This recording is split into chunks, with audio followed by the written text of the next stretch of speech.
جب نہ جان جا رہی ہو نہ عزت جا رہی، تو پھر پیسہ بھی شریعت میں حکم ہے کہ اس کی بھی حفاظت کرو۔ دنیا مسافر خانہ ہے، میں بار بار بیان میں کہتا ہوں، میں کیا کہتا ہوں، قرآن کہتا ہے، لیکن اس کا مطلب یہ نہیں ہے کہ اس میں چیزیں پھینکنا شروع کر دو آپ، کہ یار ویسے ہی گزر جائے گی تو کوئی بات نہیں، اڑا دو، ختم کر دو، مر جائیں گے تو ویسے ہی ختم ہو جائے گا۔ تو مر جائیں گے تو ختم ہوگا، لیکن اس سے پہلے ختم ہو گیا تو ٹائم سے پہلے مر جائیں گے، سمجھ رہے ہیں؟ اعتدال ہے نا اسلام میں، نہ ان چیزوں سے دل لگاؤ۔ سورہ بنی اسرائیل کی کیسی بہترین آیت ہے۔ آج میں سفر سے آیا ہوں تو میری سیٹنگ بھی تھوڑی سی آؤٹ ہے، کیونکہ میں سویا نہیں ہوں پوری رات۔ تو قرآن کے الفاظ دیکھیں، لا تجعل یدک مغلولۃ الی عنقک، نہ تو اتنے کنجوس بن جاؤ کہ اپنے ہاتھوں کو گردن سے باندھ لو، ولا تبسطها کل البسط، اور نہ اپنے دونوں ہاتھوں کو ایسے پھیلا کے اڑانا شروع کر دو، وابتغ بین ذلک سبیلا، ان دونوں کے درمیان اعتدال والا راستہ اختیار کرو۔ اچھا، ہر آدمی کہتا ہے میں اعتدال سے چل رہا ہوں، کہ نہ میں اتنا ایسے اڑا رہا ہوں اور نہ میں کنجوس ہوں، کیونکہ میں نے اس دن میری گاڑی کا شیشہ ایک بندے نے صاف کیا تھا، میں نے اس کو 10 روپے دیے تھے، میں تو بالکل بھی کنجوس نہیں ہوں۔ اس دن چمونی آپا آئی تھی ہمارے محلے میں، میری والدہ کی بڑی اچھی دوست ہیں، تو میں نے ان کو چائے پلائی تھی، میں تو ہاتھ، میں نے یہاں، میری مسز نے کہا تھا کہ 2 سموسے لے آؤ، میں لے آیا تھا۔ اگر میں کنجوس ہوتا تو میں کہتا نہیں، نان نفقے کے علاوہ کچھ بھی گھر میں نہیں آئے گا۔ تو آپ میں اعتدال ہے یا نہیں، یہ فیصلہ خود نہ کرو میرے بھائی۔ کبھی کچھ دن سخی لوگوں کے ساتھ گزارو تو ہم سب کو پتا چلے گا کہ ہم سب کیا ہیں، کنجوس ہیں، سمجھ رہے ہو، ہم سب کنجوس ہیں۔ کچھ دن سخی لوگوں میں اٹھو بیٹھو۔ اسلام چاہتا کیا ہے؟ جو اسلام چاہتا ہے وہ تو میں پوری بات کہوں گا تو شاید جمعہ پڑھنا چھوڑ دیں آپ لوگ۔ اسلام کہتے ہیں مسافر خانہ سمجھو اس کو، اتنا نہ اڑاؤ کہ کل مانگنے کی ضرورت پیش آ جائے، بس اس سے کم خرچ کرو، ٹھیک ہے نا؟ یہ رکھنے کی چیز نہیں ہے۔ لیکن ہم یہ نہیں، ہم نے تو کتنے سالوں کا جمع کر کے رکھا ہوا ہے، جمع ہوتا جا رہا ہے، ہوتا جا رہا ہے، ہوتا جا رہا ہے، پلاٹ کی شکل میں، گولڈ کی شکل میں، دکانیں، پھر پراپرٹی، ہوتے ہوتے ہوتے۔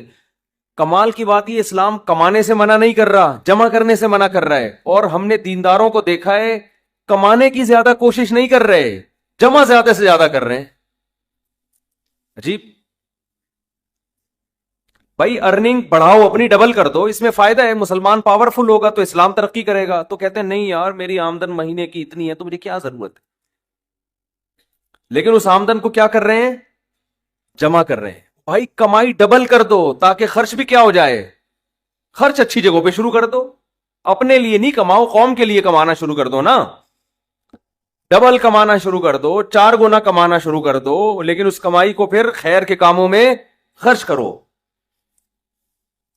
نبی صلی اللہ علیہ وسلم نے فرمایا، ایماندار تاجر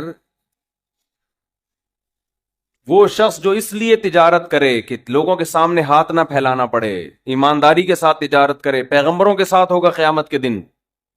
حضرت عثمان اگر تھوڑا کماتے تو 400 گھوڑے دیتے جہاد میں، بولو نا، گھوڑا لینڈ روزر تھا اس زمانے کی، 400 V8 حضرت عثمان نے دیے ہیں، کتنا کمایا ہوگا۔ ہاں، اتنا کمانا کہ آپ اپنے صحت کی کبھی خیال نہ کر سکیں، آپ بیوی بچوں کو بھی ٹائم نہ دے سکیں، وہ پھر کمانے میں بے اعتدالی ہے۔ کمانے کا ایک حد تک آپ کے ٹائم اور جسم سے تعلق ہے، اس کے بعد کھوپڑی سے تعلق ہے، کھوپڑی نہیں استعمال کر رہا، گدھا بنا ہوا ہے، محنت بہت کر رہا ہے۔ ہم نے ایسے کمانے والے دیکھے ہیں کہ سارا دن کمانے کی فکر میں ہوتے ہوتے بچوں کی فکر ہی نہیں ہے، بیوی کو ٹائم نہیں دے رہے، ماں باپ کو ٹائم نہیں دے رہے، اپنی صحت کو ٹائم نہیں دے رہے۔ تو زیادہ کمانے کا یہ مطلب ہرگز نہیں ہے۔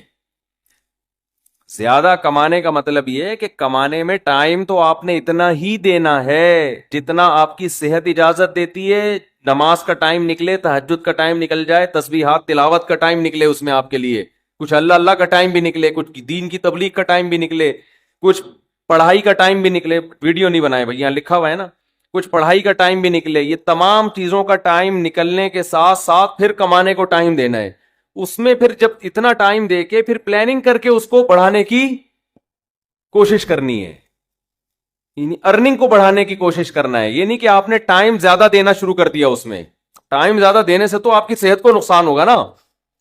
ارے 5 نمازیں تو پڑھنی پڑیں گی نا ٹائم پہ, پھر تلاوت روزانہ کرنی ہے کہ نہیں کرنی ہے, صبح شام کی تسبیحات ہیں وہ بھی کرنی ہے, تہجد کی بھی کوشش کرنی ہے, باپ کو بھی ٹائم دینا, اماں کو بھی, بیوی بچوں کو بھی, پھر باقی پھر اپنی ایکسرسائز وغیرہ صحت کو بھی, پھر باقی ٹائم کس کو دینا ہے, وہ پیسہ کمانے کو دینا ہے.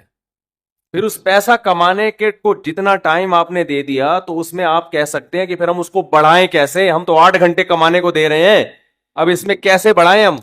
تو بھائی کھوپڑی استعمال کر کے کیا کریں, اس کو بڑھائیں. کھوپڑی سے چیزیں بڑھ جاتی ہیں, کھوپڑی تو استعمال مسلمان کر ہی نہیں رہا ہے نا.